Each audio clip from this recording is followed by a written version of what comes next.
John Moorcock is an English writer, particularly of science fiction and fantasy, who has published a number of well-received literary novels as well as comic thrillers, graphic novels, and non-fiction.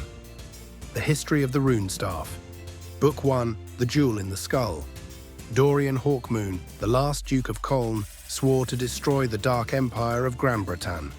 But after his defeat and capture at the hands of the vast forces of the Empire, Hawkmoon becomes a puppet co-opted by his arch-nemesis to infiltrate the last stronghold of rebellion against Granbretan, the small but powerful city of Kamarang. He's been implanted with a black jewel through whose power the Dark Empire can control his every decision. But in the city of Kamarang, Hawkmoon discovers the power inside him to overcome any control, and his vengeance against the Dark Empire is filled with an unrelenting fury. Book 2, The Mad God's Amulet. After withstanding the power of the Black Jewel and saving the city of Hamadan from the conquest of the Dark Empire of Granbretan, Hawkmoon set off for the Kamarang, where friendship and love await him.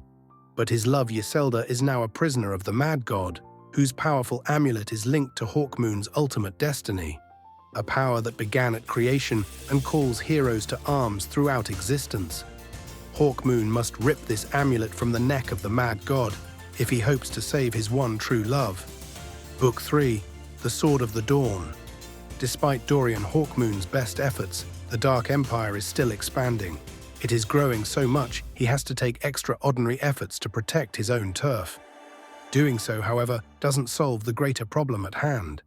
Heroes are made to do heroic things, and Hawkmoon is the eternal champion, and the Sword of the Dawn calls. Book 4, The Runestaff. The Dark Empire of Granbretan has humiliated and mutilated Dorian Hawkmoon, but it cannot rob him of his two consuming passions, his love for Yselda of Brass and his hatred of her ruthless suitor Meliadus. But before he can defy the Dark Empire and win the beauteous Yselda, he must seek the Runestaff, a quest that will send him into barbaric wonder and perverse evil.